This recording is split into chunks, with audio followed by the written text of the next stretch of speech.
Ask yourself which country has the largest economy, with a GDP soaring past $20 trillion. Which nation's corporations dominate your daily life? Which one claims the most Nobel Prizes? And which commands the strongest military on the planet? The answer is always the United States. This chart of global GDP over 2 millennia reveals a different story. For 18 centuries, global trade revolved entirely around India and China. Then, in the last 100 years, the United States executes a near vertical spike, capturing dominant global wealth. This dominance is especially jarring when you look at America's starting point. In 1776, the U.S. was a fragile collection of disease-ridden colonies, barely surviving smallpox outbreaks, while fighting a desperate war against the British Empire. The transition from a vulnerable colony to a global power was driven by a methodical cycle of aggressive land acquisition and the strategic leveraging of international chaos. In 1776, the 13 states formed a narrow strip on the Atlantic coast. Over the next century, that territory surged westward. The U.S. buys Louisiana, annexes Texas, and defeats Mexico to absorb California, filling out the modern borders. This agrarian expansion required massive amounts of low-cost labor.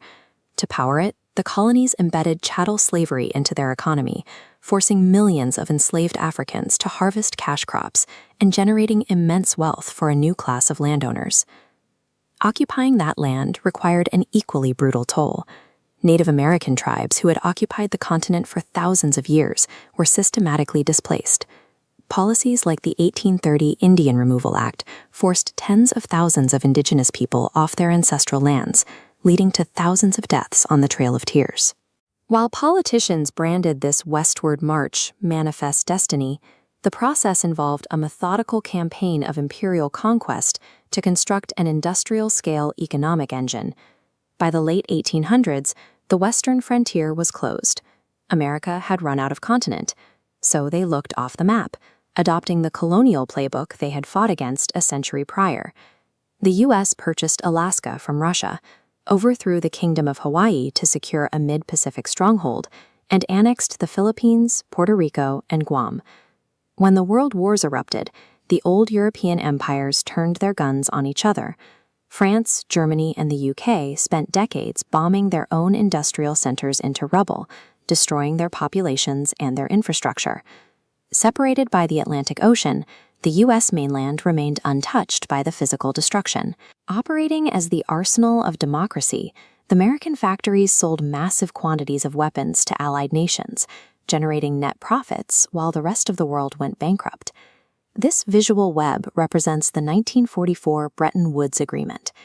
To find stability, 44 allied nations agreed to peg their battered currencies directly to the U.S. dollar, which was in turn linked to gold. The conclusion of World War II secured a structural transfer of wealth that moved the center of world power to the American mainland as the smoke cleared.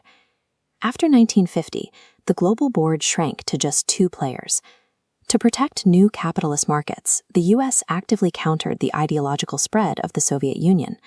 Look at this map of the modern U.S. military footprint. To secure its financial interests, America established over 800 military bases spread across more than 70 different countries.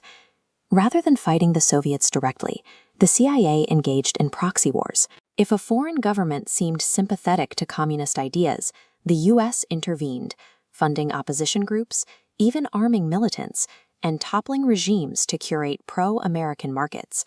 In 1964, during the Bolivian coup, CIA operatives assisted in the capture and execution of revolutionaries like Che Guevara, demonstrating that America would use lethal force to maintain its sphere of influence.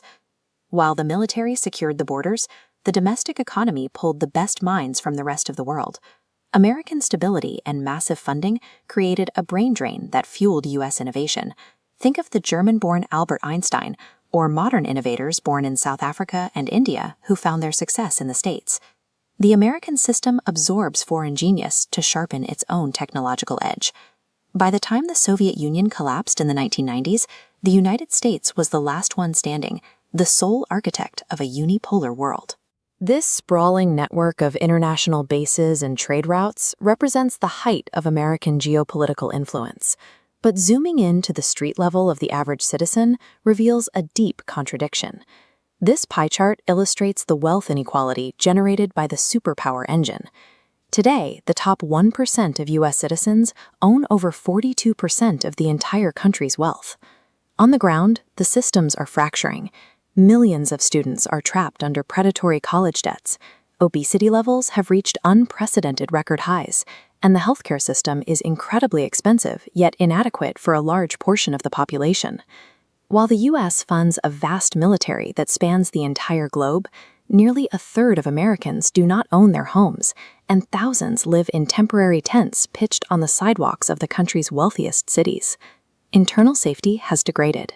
In 2020 alone, the country experienced over 600 mass shootings, leaving thousands dead as citizens protest against a lack of basic gun regulation. Compare this reality to nations like Norway or Denmark. They do not possess a global hegemony, yet they consistently surpass the United States in public health, baseline human development, and reported quality of life. Spending 250 years engineering a global superpower resulted in an effective geopolitical strategy, but actually living inside the machine that requires it might be a terrible deal.